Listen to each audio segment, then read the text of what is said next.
참 예수님 사랑합니다. 네, 가톨릭교회 교리서 제2장 하느님의 외아들 예수 그리스도를 믿나이다에서 제4절 예수 그리스도께서 본시오 빌라도 통치 아래서 고난을 받으시고 십자가에 못 박혀 돌아가시고 묻히셨다. 예수님의 인성의 가장 절대적인 내용에 대한 믿음을 고백하는 것입니다. 그것은 바로 예수님께서 단순한 신으로서 그리고 저 멀리 초월자로서가 아니라 바로 동정 마리에게 잉태어나시고 나자렛 생활하시고 이제 공생활을 마치시면서 하느님이신 예수님의 그리스도, 예수 그리스도의 신성을 바로 십자가 아래서 죽음이라는 완전한 인간이라는 것을 성경은 분명히 고백하고 있습니다. 571항입니다. 예수 그리스도의 십자가와 부활의 파스카 신비는 사도들과 그 뒤를 이어 교회가 세상에 전파해야 할 기쁜 소식의 핵심입니다. 하느님의 구원 계획은 구원자이신 당신의 아들 예수 그리스도의 죽음을 통하여 단 한 번 이루어지십니다. 히브리서 9장 26절의 말씀을 한번 읽어보도록 하겠습니다.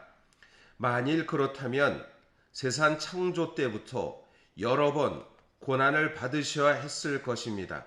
그러나 이제 그분께서는 마지막 시대에 당신 자신을 제물로 바쳐 죄를 없애시려고 단 한 번 나타나셨습니다.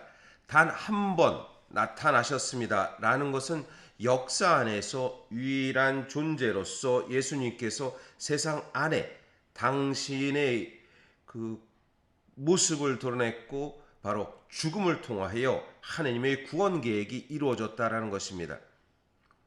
우리는 이해하기 어려운 것이 왜 구원 계획이 예수 그리스도의 죽음으로 이루어졌는가라는 것을 이렇게 의문을 갖게 됩니다.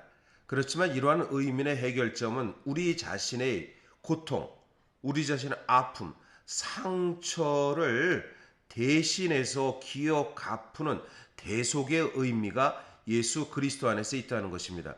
그래서 그리스도의 십자가와 부활의 그 파스카 신비, 파스카는 지나가다라는 뜻이지만 그 모세가 에집트에서 이스라엘 백성을 구할 때 문의 문설주에 어린 양의 피를 발라 지나가다는 그 파스카가 바로 예수 그리스도의 구원 사업 안에서 예수님의 십자가 죽음 그리고 이제 새로운 생명으로의 부활이 바로 이루어졌다라는 것을 이야기하는 것입니다.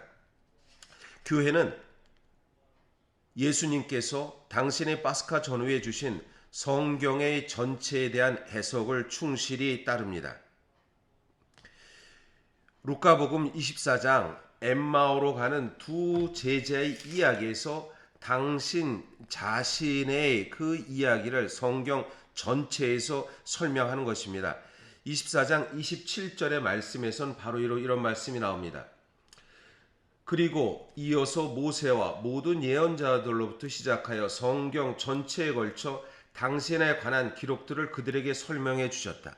예수님께서 제자들에게 엠마로 가는 두 제자에게 성경 전체, 즉 구약의 구원의 역사 가운데 예수님이 당신 자신이 하느님의 아들로서 나타나 오셨고 그리고 예언자들이 예언한 부분이 이렇게 당신이라면 그래서 하느님의 영광은 이 찬란한 모습이 아니라 비천하고 보잘것없는 십자가의 고통이라는 것을 이야기합니다.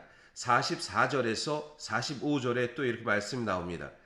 그리고 그들에게 이르셨다. 내가 전에 너희와 함께 있을 때에 말한 것처럼 나에 관하여 모세의 율법과 예언서와 시편에 기록된 모든 것이 다 이루어져야 한다.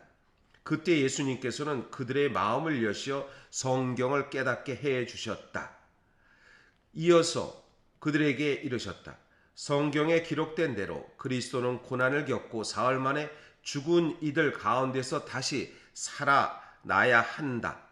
이 말씀을 통해서 바로 예수님께서는 당신 자신의 고난을 겪고 자신의 영광에 들어가는 것이 아니라 바로 수석사제들과 원로들에게, 율법학자들에게 배척을 받는다는 사실입니다. 예수님의 고난은 바로 역사적으로 구체적인 모습을 띠게 된다는 것입니다. 그들은 예수님을 다른 민족들에게 넘겨 조롱하고 채찍질하고 나서 십자가에 못 박게 할 것이다. 구체적으로 예수님의 역사적 사실을 이렇게 드러난 것입니다. 그래서 예수님께서는 본시오 빌라도 통치 아래 시대에 있으면서 바로 그 당시 죽음을 예고했고 무죄하게 아무 죄도 없이 빌라도가 예수님을 풀어주려고 했지만 이스라엘 백성들이 십자가에 못 박으시오, 못 박으시오, 못 박으시오라는 그 이야기를 받으시면서 당신의 구원 계획을 이렇게 설명했다는 것입니다. 그러므로 신앙인은 속량의 의미를 더 잘 이해하기 위해서 예수님께서 돌아가신 상황들을 자세히 살펴볼 필요가 있습니다. 그래서 복음서들은 그 상황을 충실히 예수님의 예루살렘 입성부터 십자가의 고통, 재판, 그리고 채찍질 당한 매맞으심에 대한 부분을 아주 마테오, 마르코, 루카, 요한복음에서 상세히 전하고 있으며 다른 사료들도 이를 이렇게 밝혀줍니다. 속량의 의미, 속량은 구약에서 하느님께 제사를 지내기 위해서 바쳐진 예물들이 바로 그 속량의 의미, 자신의 죄값을 대신해서 하느님께 제물로 바쳤던 구약 시대라면 신약에서는 바로 예수님께서 단 한 번 희생 제사를 통해서 우리를 위하여, 나를 위하여 이렇게 살펴본다는 바친다는 그 말씀입니다.